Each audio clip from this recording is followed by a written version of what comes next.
So this is Sony's latest premium camera, the RX1R III. And even though it has a 61 megapixel full frame sensor, an extremely sharp Zeiss lens, an incredibly fast AI processing unit, the experience and feeling shooting with this camera is even better, though I don't like everything about it. Today we're in New York City and this is a brand new Sony RX1R III. I had to come to a super cool place like New York City to shoot with it because this is a super special camera. One of the best things about the Sony RX1R III so far is how small and compact it is. It really is one of those cameras that you can just throw over you, walk around, shoot with it. You don't have to worry about gear, accessories, what lenses you're gonna bring with you. You have the teleconverter, so you can always crop in. And it's just a whole different shooting experience than most cameras. Also, look at where I am right now. Super, super cool. We're gonna take a photo from up here.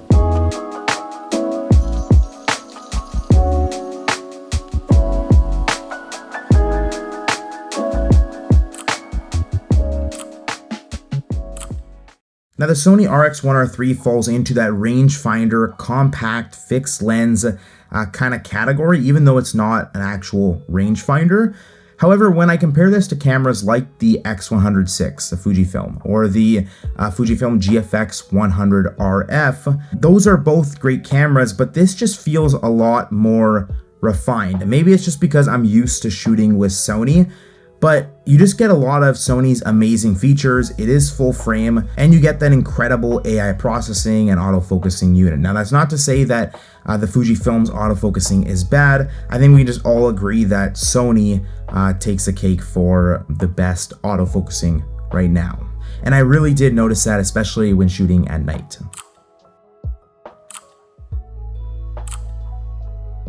Now, just like those cameras, the RX1R III also has a fixed 35mm lens, and that might be tough for some people being locked down and constricted to just one lens. And so this trip was kind of a test to see if I can shoot everything that I wanted to shoot solely on it. Now, the only way to do that was, like my video, shooting exclusively with the Hasselblad for months, I left everything at home and only took the RX1R III as my main photo camera.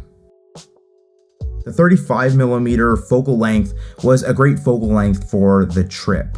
There was only a couple times where I wish I had a wider lens, but for the majority of photos, 35mm was great. And I actually use the built-in teleconverter or the step crop quite a bit. I have it mapped to the custom button on the camera, and so it was just super easy to just click the button and crop in either 50mm or 70mm. Now, yes, you can say that it's cropping your image, but the RX1R III has two really good things going for it, where it really makes cropping not an issue. It has a 61 megapixel full frame sensor and a super sharp Zeiss lens, so you're already getting a super sharp image, but also a high resolution image. And so when you are using the step crop or the teleconverter, at 50mm, you're still getting a 29 megapixel image, and at 70mm, you're getting roughly a 15 megapixel image. Now, like I said, there were only a few times where I wish I had a wider focal length, like these shots here where I was already standing as far back as I can get, and I still got the building in frame, but I wish I would have got more headroom and more foreground. Or these shots here at the Oculus where I didn't quite get that wide view that I wish I could have gotten. After shooting with this camera and taking a look at the photos, I realized very quickly why Sony and Zeiss never updated this lens. It's beautiful, it's sharp, and the bokeh looks incredible. It also has a macro switch, which you don't really see on cameras like this, except, like the Leica Q3. I love that they added new color profiles and the ability to edit those color profiles. I shot RAW, but also JPEG at the same time. And those JPEGs I shot in the film look color profile. And I'm super impressed with the photos. This is what they look like straight out of camera.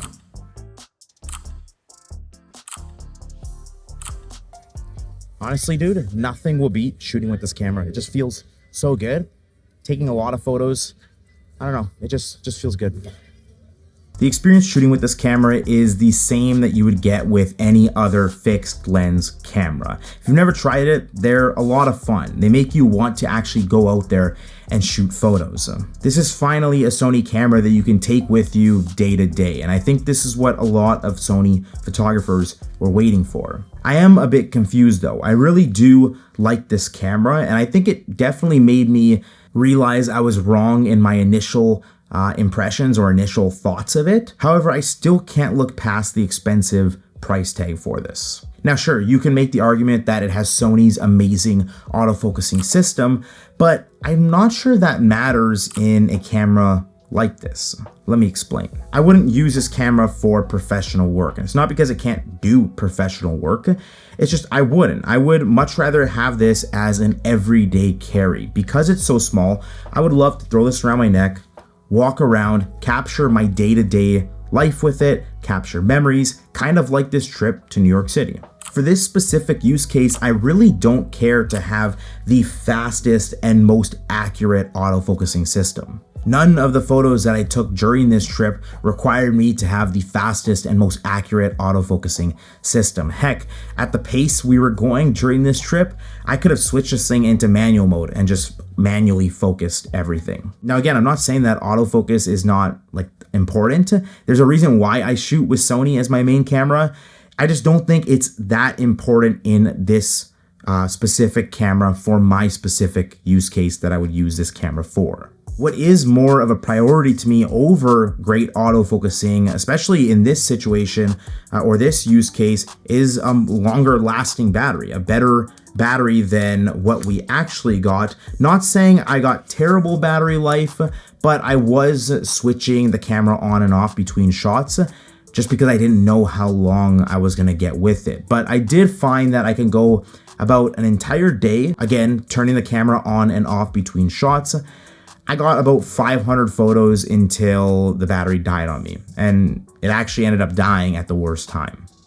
A tilting screen is more important to me than autofocusing in a camera like this, because it's gonna allow me to get a straight and level shot in camera when I'm not at eye level. Looking back at a lot of these photos, they're amazing, but I couldn't help but notice that a lot are crooked or not centered, and that is because, you know, a lot of them were shot at a higher angle or a lower angle, and I couldn't quite see the screen accurately. Now, this camera also doesn't have IBIS, it's not weather sealed, and the quality of the EVF is okay.